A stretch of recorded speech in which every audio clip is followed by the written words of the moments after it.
नमस्कार, बहुत स्वागत है आपका अमर उजाला में। आपके साथ हूं मैं प्रणय उपाध्याय। पड़ोसी मुल्क नेपाल में कुछ उथल पुथल हो रही है।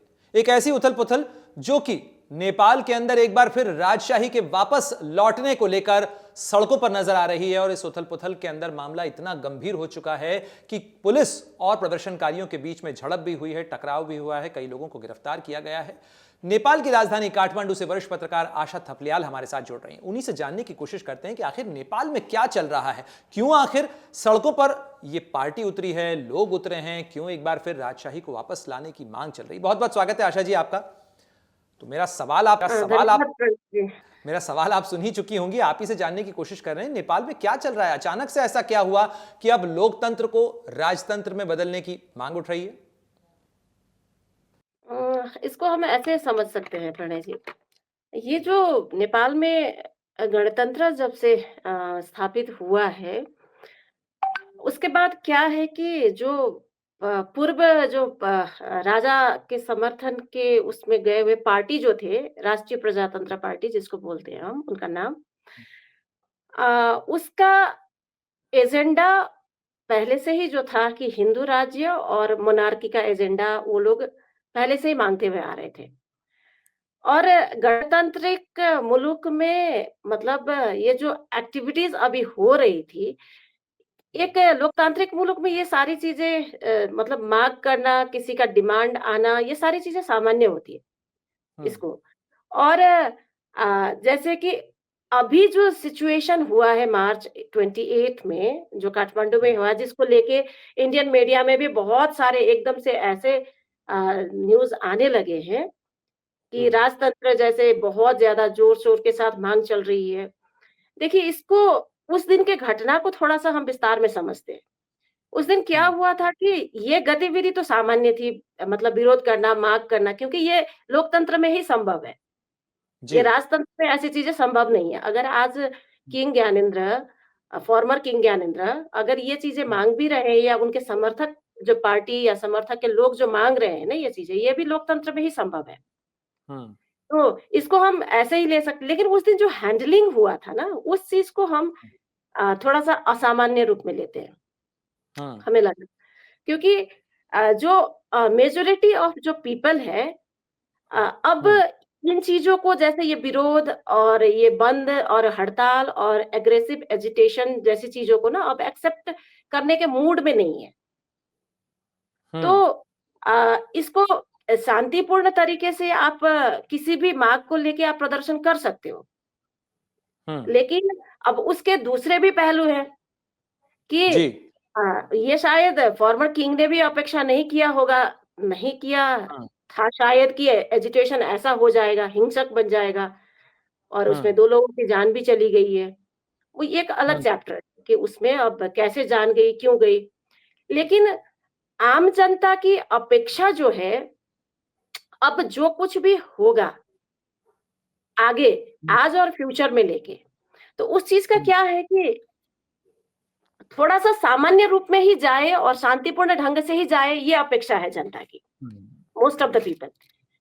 लेकिन तो आशा जी, अब जी, आप अपनी बात पूरी कीजिएगा, लेकिन आपकी बात में मैं एक चीज जोड़ना चाहता था कि भाई मामला जो है लोगों के विरोध को लेकर, जो रिपोर्ट्स हम लोग यहां पढ़ रहे थे कि वहां पर जो इलेक्ट्रिसिटी अथॉरिटी के मैनेजिंग डायरेक्टर हैं उनको हटाए जाने को लेकर एक राजनीतिक उठापटक या कह लीजिए विरोध वहां पर चल रहा था। लेकिन वो विरोध प्रो मोनार्की के विरोध में कैसे बदला और अचानक से उसका जो रूप हमें देखने को मिला, वो उसमें तो ऐसा लग रहा है कि काफी अराजकता की स्थिति काठमांडू की सड़कों पर देखने को मिली। नहीं, नहीं, ये 2 घटना जो है ना, ये 2 जैसे कि कुलमान सिंह घिसिंग की बात आप कर रहे हैं, कुलमान जी। घिसिंग की जी। बात आप कर रहे हैं, तो हम्म। वो उसका विरोध करना, ये जो गणतांत्रिक लोकतांत्रिक पार्टियाँ हैं, उनके बीच में वो विरोध चल रहा था। उसको हम इस एजिटेशन के साथ थोड़ा-सा उसको शायद ये मेरे हिसाब से राष्ट्रीय प्रजातंत्र पार्टी जो है ना, उन लोगों ने हम्म। उस वो टाइमिंग जो कहना पड़ेगा कि उनको हटाने हम्म। की टाइमिंग और इन उन्होंने उस टाइमिंग को उस वक़्त जो हम्म। जनता में आक्रोश हो रहा था, उस चीज़ का वो थोड़ा-सा मैं कहूँगी कि थोड़ा-सा बेनिफिट ही ले लिया। मौके पे चौका लगा दिया। मौके पे चौका ही अब इसको कहना हुँ। पड़ेगा। बट हुँ। चूक चूक कहाँ पे हुई है? गलती कहाँ हुँ। पे हुई है? ये ये बड़ा जो सवाल है। एजिटेशन जो हुँ। हुँ। ये बहुत बड़ा सवाल है। हुँ। जैसे कि फॉर्मर किंग ज्ञानेंद्र में जब 2001 में जब सत्ता अपने हाथ में लिया था, उस वक़्त जब किंग वीरेंद्र की जो असैसिनेशन वो जो पूरा परिवार का हुआ था उस वक़्त, उस घटना हुँ, के बाद जब 2001 में कू जब हुआ था, हुँ। तो उस वक़्त क्या हुआ था, मैं थोड़ा-सा क्योंकि मैंने इस चीज़ को नोट डाउन भी किया था जी, जी। कि उस वक़्त भी उन्होंने जो क्या सत्ता जिसको सौंपा था उस जी। वक़्त, वो ह्यूज जनरेशन गैप वाले नेता, हुँ, बहुत पुराने राजा समर्थक या पूर्व पंच जिसको कहते हैं, उनको लाके हुँ, उन्होंने सत्ता दे दिया था, हुँ। ठीक है? मतलब सरकार के दूसरों मतलब सेकंड सेकंड प्रमुख जो पद होता है, जी। तो उस वक़्त क्या था कि इस बार भी जब ये फॉर्मर किंग ज्ञानेंद्र ने अ, हुँ, एक नवराज सुवेदी हुँ। अ, मतलब बहुत पहले मतलब के जो पूर्व पंच है जो कि शैडो में थे, कहीं हुँ, हुँ, हुँ, हुँ। बहुत हुँ, एकदम शैडो में थे वो, उनको लाके एकदम से ये पूरा एजिटेशन का नेतृत्व उनके हुँ, उसमें सौंप दिया। हुँ। तो अब इसको ऐसे भी आप समझ सकते हैं कि नेपाल में जिन जनरेशन ने पंचायत काल को देखा नहीं था, राजतंत्र को देखा नहीं था, अब तो वो जनरेशन भी आ गई है ना। हुँ, तो वो जो जनरेशन गैप है ना, इस टाइम पे भी हुँ। मतलब उनके हिसाब से भी जो सर्व स्वीकार्य जो होते हैं ना, ऐसे जी। व्यक्ति को लाके चूक की बात मैं कर रही हूँ कि हुँ, अगर ला जैसे कि राष्ट्रीय प्रजातंत्र पार्टी जो कि हिंदू राज्य और राजा का समर्थक जो पार्टी है, हुँ। उसके नेतृत्व राजेंद्र लिंगदल उसको तो लेकिन लीड कर आशा ही जी, रहे हैं। ये इसकी व्याख्या में हम जाएँ उसके साथ-साथ देखिए नेपाल के अंदर ये बहस कोई नई नहीं है, काफ़ी समय से चल रही है और इनफैक्ट अगर आप देखें तो 16-17 साल हो चुके हैं इस बहस को, जब से नेपाल के अंदर लोकतंत्र आया उसके साथ ही ये बहस शुरू हो गई थी कि क्या ये ठीक हुआ है, नहीं हुआ है, साथ ही माओवादियों का जो इंटीग्रेशन हुआ वो किस तरीके से होना चाहिए था, उसकी भी एक टाइमिंग थी, चूँकि अगर वो पहले स्कू नहीं हुआ होता उस हालात के अंदर तो शायद उसमें और वक़्त लग सकता था, लेकिन जिस तरीके से हुआ चलिए ठीक है नेपाल उसके आगे बढ़ गया लेकिन ये भी तो एक सवाल है ना कि 16 साल के अंदर 14 सरकारें नेपाल के लोग ही इस चीज के ऊपर भी सवाल उठा रहे हैं कि भाई जिन्हें सौंपी गई सत्ता वो भी कैसे संभाल रहे हैं। देखिए ये मतलब विरोध जो होता है ना, हम्म असहमति, विरोध या जो भी आप इस चीज़ को कहें, ये भी जी ये जो डेमोक्रेटिक सिस्टम में ही पॉसिबल है, ठीक है? जी अगर हम राजतंत्र की बात पहले जाके करें कि उस टाइम पे तो विरोध का कुछ हो ही नहीं सकता था। हम्म तो इस सिस्टम में जैसे कि आपने कहा कि 14 सरकारें बन गई है, हम्म तो देखिए ये को करेक्शन होने में ना ये चीज़ें तभी तो अभी गणतंत्र को आए हुए 15-16 साल हो गए। हम्म आप इंडिया में भी देखेंगे ऐसी चीज़ें नहीं हम्म हुई है पॉलिटिकल सिस्टम में ऐसा नहीं है। हम्म तो जब इस सिस्टम को अडॉप्ट कर रहा है ये मुलुक, ये कंट्री, तो वो हम्म सिस्टम को धीरे-धीरे अडॉप्ट करने में इट इज़ टाइम क्या कहते हैं उसको टाइम लगता है ऐसी चीज़ों में, प्रोसेसिंग है ये। और हम्म धीरे-धीरे जनता भी इस चीज़ को अडॉप्ट कर चुकी है, एक्सेप्ट कर चुकी है और इसके जो बेनिफिट्स हैं, इसके जो सकारात्मक पक्ष हैं जो लोकतंत्र के, उसको जनता अभी अनुभव कर रही है कि इसमें हम्म क्या है, प्रोस एंड कॉन्स जो होते हैं ना, दोनों व्यवस्था के, तो उसको तो हम्म अभी स्टडी करने में ही एक कंट्री को नेशन बिल्डिंग प्रोसेस एक वो वर्ड यूज़ करूँगी मैं यहाँ पे कि हम्म नेपाल अभी उस स्टेज में है, नेशन बिल्डिंग प्रोसेस में है। हम्म तो उसमें ऐसी चीज़ें होना वो भी जनता के मत से ही हम्म इलेक्टेड होके गए हैं और वही चला रहे हैं। आशा जी आप तो वहां उसमें पर मौजूद है, लोगों के बीच में क्या चर्चा है इस मांग को लेकर? नेपाल हिंदू बहुल देश है, ये बात इससे कोई इनकार नहीं है, लेकिन हिंदू राष्ट्र के तौर पर क्या वो वापस लौटना चाहता है, नहीं लौटना चाहता है, तो नेपाल की जनता तय करेगी, लेकिन लोग क्या बात कर रहे हैं खासतौर पर इस विरोध प्रदर्शन के बाद लोगों के बीच में क्या चर्चा है? देखिए, ये विरोध प्रदर्शन के बाद ना ये हुआ कि ये विरोध प्रदर्शन में जो गलती मैंने अभी आपको मैंने हम्म थोड़ी देर पहले कही थी, उसको मैं फिर से लिंक करना चाहूँगी कि हम्म उसमें जिसको नेतृत्व सौंप के इस एजिटेशन को, इस मार्ग को जो आगे लेके आए थे ना पार्टी, उसमें हम्म से वो जो राष्ट्रीय प्रजातंत्र पार्टी जो कि मोनार्की हिंदू राज्य और मोनार्की का एजेंडा लेके चल रही है, उन्हीं के बीच में ही कुछ असहमति, असंतुष्टि वहाँ पे भी हो गया, जो किंग फॉर्मर अच्छा किंग ज्ञानेंद्र ने जो नेतृत्व हम्म सौंप दिया ना, एक तो हुँ, उस इंसान को जो बहुत मतलब 80 प्लस के हैं, 87 है शायद उनका एज, हुँ, ठीक है? हुँ, और दूसरी चूक कहाँ पे हो गई कि उसके बाद उन्होंने एकदम उसके 24 घंटे बाद ही दूसरा पात्र, जो मेडिकल हुँ, एक व्यवसायी है, उसको कमांडर बना दिया, ठीक है? तो हुँ, जिसको आम पब्लिक भी अराजक मानती है। तो हुँ, इन दोनों की वजह से जो समर्थन में थे राष्ट्रीय प्रजातंत्र पार्टी, उनसे भी असहमति, उनका भी एक असंतुष्टि जो होता है ना, वो देखा। हुँ, उनके लीडर्स के बीच में भी उनका हुँ, मन विभाजन हो गया। हुँ, तो उसके बाद क्या हुआ कि ये मूवमेंट थोड़े ही टाइम में इतनी जल्दी और इतना बदनाम हो गया ना, कि ये हुँ, शायद फॉर्मर किंग ने भी नहीं सोचा होगा। हुँ, ठीक है? तो हुँ, इसीलिए इसके बाद अब आम जनता में क्या है कि जिस तरीके का एजिटेशन हुआ और जिस तरीके की क्षति हुई है, उससे विरोध वो राजतंत्र वापस करने का एक ग्रुप है जिनकी माँग है। लेकिन पूरे हुँ, पॉपुलेशन या पूरे जनता की, नेपाल की जनता की डिमांड ये नहीं है कि राजतंत्र वापस आना हुँ। चाहिए। लेकिन तो आप जैसे अब जो लोग चिंतन करते हैं, उनमें से कई लोगों के बीच में तो इस चीज़ को लेकर भी सवाल होगा ना, जैसे आपने चिन्हित इस चीज़ को लेकर भी किया कि कहीं न कहीं इसको सँभालने में भी चूक हुई। तो केपी शर्मा ओली सरकार को लेकर भी बहुत सारे सवाल तो होंगे ही आप लोगों के मन में कि इसको क्या कहीं इन्फॉर्मेशन या इंटेलिजेंस की कमी थी, उसको सँभाला ठीक से नहीं गया, जिस कारण से इसका ये रूप देखने को मिला?